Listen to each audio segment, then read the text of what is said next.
En este día vamos a estudiar el tema El engañador engañado. Tremendo tema y ya vamos a descubrir de qué trata, así que le invitamos a que se quede con nosotros en el estudio de la lección de hoy.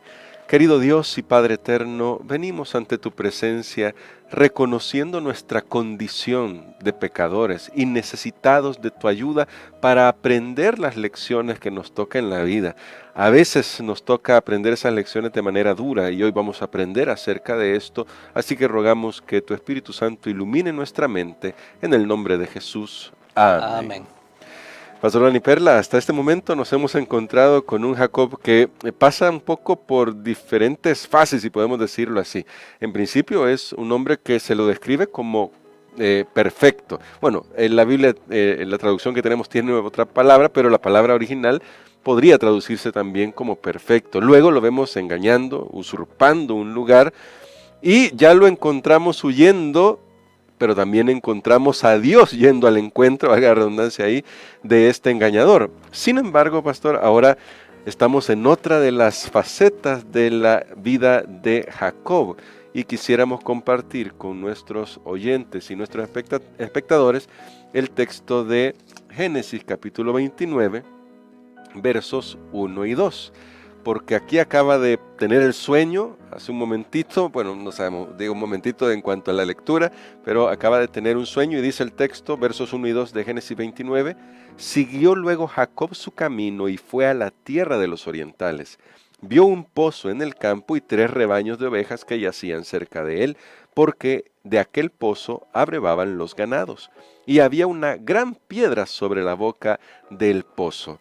Pastor, aquí ya nos encontramos en la tierra donde vive el tío de Jacob.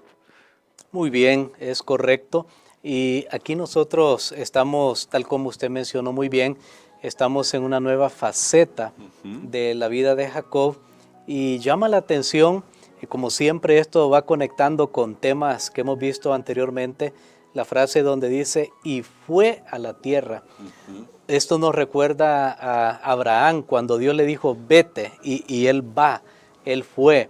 Y esto está unido a lo que su madre le había dicho cuando él había obtenido de una manera pues ilegal la primogenitura. Sí. Entonces su madre le había dicho que se fuera.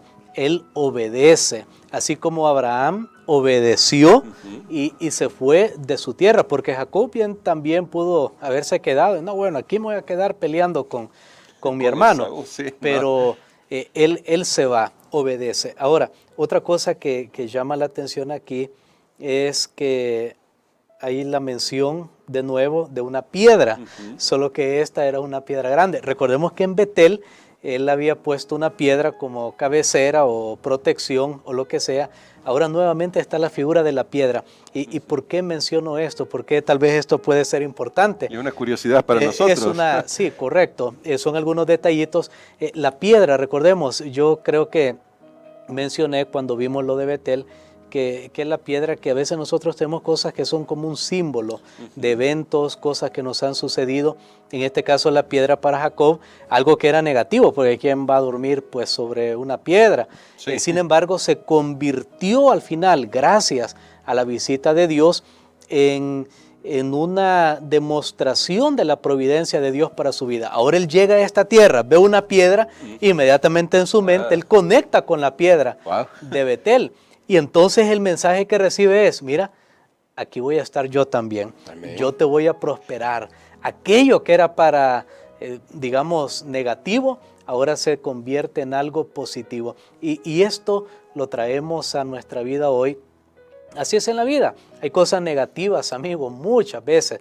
Hay cosas que no son lo mejor que tal vez nosotros podemos recibir de esta vida. Pero recordemos, si Dios está presente, Él se va a encargar, aun que esas cosas negativas se conviertan en una señal de su bendición. Quiere decir, pastor, que entonces tenemos que tener una actitud como la de Jacob en este momento, de estar más abiertos a ver las señales que Dios nos da, porque a veces, y con lo que está diciendo, esto me ha iluminado con algunas cosas, a veces nosotros esperamos una gran señal, es decir, que aparezca algo grande y yo diga, bueno, pues sí, Dios está aquí, pero en este caso Dios le pone en el camino una piedra. Una piedra y no desecha la piedra, porque muchas veces uno dice, no, esta experiencia negativa de algo te va a servir. ¿Cuántas personas en su vida una experiencia negativa, tal vez alguien lo despidieron de un trabajo y entonces eso le dio la oportunidad de crear algo, de inventar algo? Bueno, en la historia hay personas que eventos negativos les han ayudado para el futuro brillante que estaba ahí oculto, que si hubieran seguido en la misma ruta no hubieran obtenido. Así que aún de las experiencias malas, de las piedras en el camino, creo que podemos aprender. Tremenda lección la que ya encontramos acá. Pero aquí mismo, pastor, si usted sigue leyendo, querido amigo, querido hermano, la narración en todo el capítulo 29 de Génesis, casi inmediatamente que ya Jacob ve la piedra, se encuentra con una pariente, y en este caso es Raquel, que era la pastora de las ovejas del tío de Jacob, de Labán, propiamente hablando. Ahora, ¿por qué este encuentro resulta tan importante y por qué el escritor bíblico nos lo presenta de la manera que lo hace? Porque al final va a ser importante en toda la narración, y me gustaría destacar esto por los eventos que van a continuar a partir de ese primer encuentro. Muy bien, ese encuentro... no podemos leer ahora el texto bíblico porque es bastante extenso el que recomienda la lección, así que usted puede tomar el tiempo. Nosotros ya lo hicimos, pero usted puede hacerlo también ahí en casa. Y sabe que esto nos recuerda al encuentro, porque estaba viendo las similitudes del encuentro del siervo de Abraham con, en este caso, con Rebeca, la mamá con la mamá de Jacob. Pero hay unas diferencias, o sea, hay un encuentro cuando el siervo de Abraham está allí también con Rebeca, pero las diferencias son que el siervo de Abraham se inclina ante ella. En este caso, Jacob besa a Raquel. Sí. ¿Por qué? Porque son parientes. Y tenemos ese tipo de diferencia. La otra es que el siervo de Abraham ora. Aquí Jacob llora. Así que eso nos dice cuán emotivo fue este encuentro. Jacob estaba destrozado, estaba huyendo de su familia, no tenía nada, no tenía a nadie. Y él en ese momento pues hacia Raquel, él se quiebra, él demuestra todos sus sentimientos. Por supuesto de ahí comenzará una historia que va a dar mucho en la vida de Jacob. Sí, sin duda alguna, porque, bueno, luego Jacob llega hasta donde está su tío.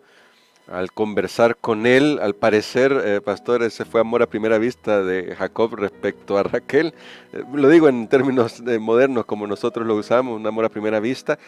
Pero como tenemos que cubrir mucho terreno bíblico, mucho texto bíblico, me gustaría ir de lleno a una pregunta, pastor. Todos conocemos la historia de Jacob y aquí nos encontramos con un problema. Jacob, que está huyendo por haber engañado, ahora resulta que cuando pide la mano de Raquel, a él lo engañan. Hay un trabajo de por medio, era la dote que estaba pagando Jacob, pero luego del tiempo que trabaja por su esposa, por la que él había soñado, que era Raquel, lo engañan. Y pastor, ¿qué es lo que está sucediendo aquí? Y como vemos, ¿qué es lo que está pasando? ¿Será que Dios permitió esto para enseñarle una lección? A veces me he preguntado eso. ¿Será que Dios le permitió esto para enseñarle una lección al propio Jacob? ¿O qué es lo que está pasando? Bueno, realmente aquí yo creo que podemos decirlo tal vez de esta manera, que la vida misma se encarga de darle de su propia medicina, porque es bien curioso. Recordemos en esta historia, Raquel era la menor, Lea era la mayor. Entonces, recordemos que también en el caso de Jacob, él era el menor, Esaú era el mayor. A la hora, después que pasó toda una historia, y ha sido una historia bien conocida, bíblica, ¿verdad? Que Jacob trabaja 7 años por su amada Raquel, esa chispa que tenía en los ojos, bueno, que desde la primera vez, diferente con Lea, porque la Biblia dice sus ojos eran débiles, y probablemente pues no había esa química, no había esa chispa, pero a la hora del matrimonio, la noche, cómo se ataviaban. Por ejemplo, a las mujeres las cubrían totalmente. Jacob está solo, no tenía ningún familiar que viera y le dijera, no, mira, esa no es. O sea, Está todo desamparado. eso está, y probablemente el vino, lo que sea. Sí. Jacob pues llega inintencionalmente, o sea, sin intención, llega a acostarse en esa noche de boda con Lea, cuando el sueño de él era Raquel, pero allí Labán lo engaña y entonces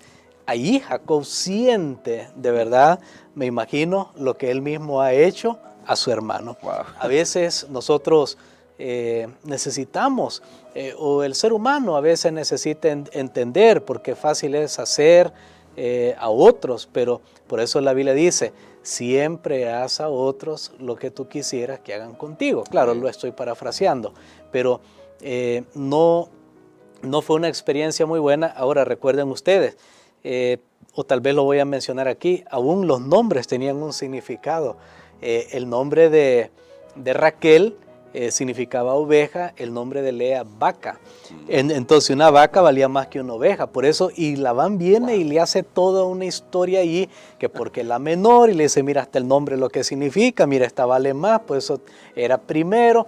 Bueno, Jacob, cuando vio a Jacob, Labán, cuando vio a Jacob, fue amor a primera vista, pero para explotarlo.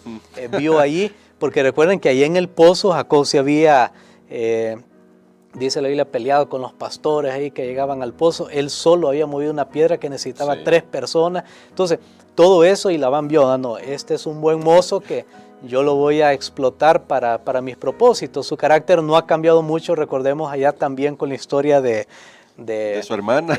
Sí, es correcto, y de Eliezer cuando llegó en busca de Rebeca. Todo eso, ahora Jacob lo experimenta en carne propia. Es una trama realmente muy triste por un lado, porque alguien podría pensar, bueno, pero Jacob ahora tiene 2 esposas.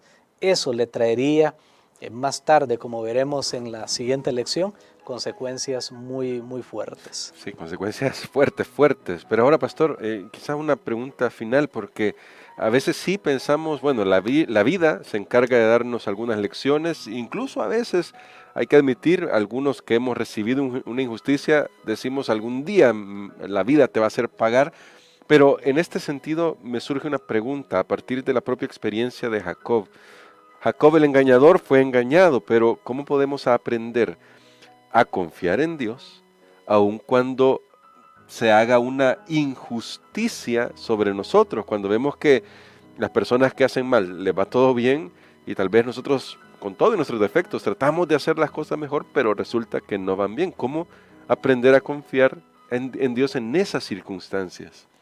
Bueno, yo creo que nuevamente, y lo hemos mencionado, la paciencia, la confianza en Dios, tal vez no, incluso les voy a decir algo, no esperar ni siquiera una retribución negativa hacia otras personas. Yo creo que si usted realmente quiere ver días mejores en su vida, usted tiene que bendecir a los que lo maldicen, tiene que hacer bien a lo que al que le persigue, tiene que amar a su enemigo. Eso es llegar a ser hijos de nuestro Padre Celestial. Y aunque usted lo mencionaba, cuando alguien pasa por injusticia y dice, la vida te va a pagar, y no, pero el cristiano ni siquiera tiene que desear que la vida le pague, sino que simplemente bendecir y dejar que el resultado, que Dios se encargue de dejar el resultado en las manos de nuestro Dios. No siempre es fácil. En este caso Jacob sabía que Dios lo estaba guiando, sin embargo, en toda esta trama, él bien fácil pudo haberse ido, bueno, me engañó, pero a los 7 años, sucede el engaño, ahora tiene que trabajar otros 7 años. A los 14 años Jacob pudo haberse ido de la casa, pero había una sombra del pasado y era su hermano Esaú, que por eso él no pudo zafarse fácilmente de esa circunstancia. A veces la vida, por las decisiones que uno ha tomado, y esto es muy importante, hermano Gerson, decisiones que hemos tomado muchas veces, decisiones que las personas toman en el pasado, pueden afectarle para su futuro, para hacer movimiento. Por eso, entre más correctas son las decisiones que una persona toma, es mucho más fácil tomar decisiones en el futuro, si no están unidas a una cosa y otra. Pero Dios siempre está guiando, confiando en Él, esperando en Él, podremos obtener la victoria. Y digo esto especialmente Amén. Si alguien necesita entregar su vida a Cristo Jesús y dice, pues que tengo que resolver esto, me metí en este enredo. Bueno, si usted persevera, Dios le va a ayudar. Y creo, pastor, que este es un buen motivo para orar y especialmente pedirle que interceda por nosotros en esta oración para que podamos aprender a confiar en Dios. Todos en este punto creo que reconocemos que en algún momento hemos fallado, le hemos fallado a alguien, le hemos fallado a Dios, que es el primero al que le fallamos, pero hoy podemos ponernos en las manos de Dios y seguir confiando en Él, y ya vamos a aprender todavía que Dios puede hacer grandes cosas. Eso lo vamos a ver en las siguientes lecciones, si ponemos nuestras vidas en sus manos. Amén. Padre, te damos gracias, Señor, por tu bendición. Gracias porque nos muestra de que aún en los eventos más difíciles de nuestras vidas, tú estás presente y tú quieres bendecir. Ayúdanos, Padre, para tomar siempre las mejores decisiones, y si algún día erramos, ayúdanos, Señor, para regresar al camino. Lo pedimos en el nombre de Jesús. Amén. Amén.